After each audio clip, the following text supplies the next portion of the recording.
నెల్లూరు కేంద్రంలో 26వ తేదీ మహాధర్నా చేపట్టనున్నట్లు సిపిఎం నాయకులు మల్లికార్జున తెలిపారు. బుచ్చిరెడ్డిపాలెం సిపిఎం కార్యాలయంలో ధర్నాకు సంబంధించిన కరపత్రాలను సిపిఎం నాయకులతో కలిసి ఆవిష్కరించారు.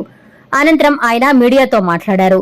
కేంద్ర ప్రభుత్వం అధికారంలోకి వచ్చిన తర్వాత నల్ల చట్టాలను తీసుకొచ్చి రైతులను, ప్రజలను తీవ్ర ఇబ్బందులకు గురిచేస్తుందన్నారు. అన్నింటినీ ప్రైవేటీకరణ చేస్తూ కార్మికులకు తీవ్ర అన్యాయం చేస్తుందని ఆరోపించారు. రాష్ట్రంలో కూటమి ప్రభుత్వం అధికారంలోకి రాకముందు స్మార్ట్ మీటర్లను పెట్టమని చెప్పి నేడు అధికారంలోకి వచ్చాక స్మార్ట్ మీటర్లను బిగిస్తూ రైతులపై పెనుభారాన్ని మోపుతుందన్నారు. ఈ విషయాలపై దేశవ్యాప్తంగా నవంబర్ 26న రాజ్యాంగ దినోత్సవం నాడు మహాధర్నా చేపట్టనున్నట్లు ఆయన తెలిపారు. రైతులు, ప్రజలు అధిక సంఖ్యలో పాల్గొని మహాధర్నాను జయప్రదం చేయాలని ఆయన పిలుపునిచ్చారు. గతంలో రైతులకి ఇబ్బందికరమైన నల్ల చట్టాలు తీసుకుని వచ్చింది, దాన్ని రద్దు చేయాలని పోరాడి ఢిల్లీలో దాదాపు 2 సంవత్సరాల పాటు రైతులు సాధించుకున్నారు. వ్యక్తిపూర్వకంగా ఇచ్చిన హామీలని నెరవేర్చాలని రైతు సంఘాల వాళ్ళు కొన్ని నెలలుగా కేంద్ర ప్రభుత్వాన్ని అడుగుతూ ఉన్నారు. కానీ ప్రభుత్వం ఎటువంటి చర్యలు చేపట్టలేదు.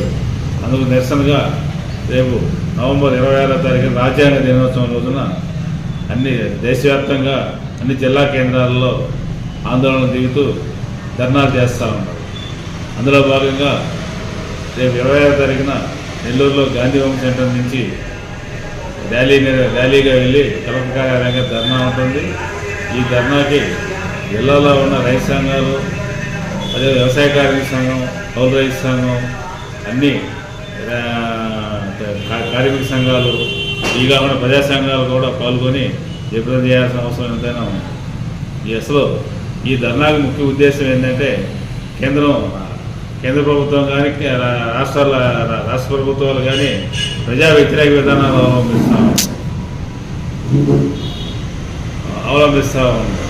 కేంద్రంలో ప్రభుత్వం ఉన్న బీజేపీ ప్రభుత్వ రంగ సంస్థల్ని కార్చౌగా అమ్మేస్తూ ప్రజాధనాన్ని ప్రైవేటు వారికి పప్పు బెల్లాలా పంచిపెడతా ఉన్నారు.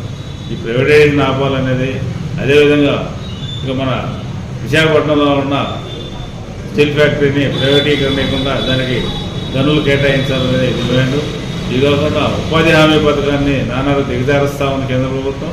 ఉపాధి హామీ పథకాన్ని బలోపేతం చేసి పని దినాలు పెంచి అదేవిధంగా వేతనాలు కూడా పెంచాలనేది అదొక డిమాండ్ జరుగుతూ ఉంది. ఇది కాకుండా దేశంలో రైతు పండించిన ధాన్యాన్ని వెంటనే కొనుగోలు చేసి రైతుకు మద్దతు ధర ఇవ్వాలి. లేదంటే గత సంవత్సరం నుంచి కేంద్ర ప్రభుత్వం కొనుగోళ్లు ఆపేసి ఏదైనా గోడౌన్లు ఖాళీ లేవని చెప్తుంది. గోడౌన్ ఖాళీ లేకపోవడం కాదు, ఈ గోడౌన్లను ప్రైవేటు వారికి అద్దెకిచ్చేసి ప్రజల్ని పండించిన పంటని దళారులు పాలు చేయడానికి ప్రయత్నం చేస్తూ ఉంది.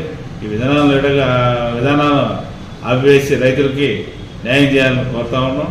అదేవిధంగా రాష్ట్రంలో ఉన్న కూటమి ప్రభుత్వం, జనసేన, తెలుగుదేశం, బీజేపీ ప్రభుత్వం ఇక్కడ ప్రజా వ్యతిరేక విధానాలు అవలంబిస్తూ ఉంది.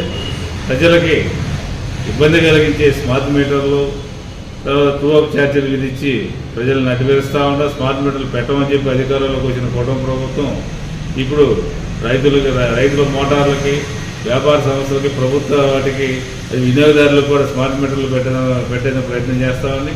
వెంటనే ఆపివేయాలని మేము డిమాండ్ చేస్తూ ఉన్నాం. ఇదిగాక కేంద్ర ప్రభుత్వం, రాష్ట్ర ప్రభుత్వం, సుప్రీంకోర్టు స్కీమ్ వర్కర్లందరూ రెగ్యులర్ చేసి కనీస వేతనం 26,000 రూపాయలు ఇవ్వాలని, కనీస పింఛను 10,000 రూపాయలు ఇవ్వాలని కూడా డిమాండ్ ఉంది. ఈ డిమాండ్లు నెరవేర్చాలని కోరుతున్నాం. ఇవన్నీ సాధించేందుకు రేపు 26వ తారీఖు నెల్లూరులో జరిగే ధర్నాకి జిల్లాలో ఉండే అన్ని కార్మిక సంఘాలు, ప్రజా సంఘాలు, రైతు సంఘాలు పాల్గొని జయప్రదం చేయాల్సిందిగా ఈ సందర్భంగా మేము కోరుతాము.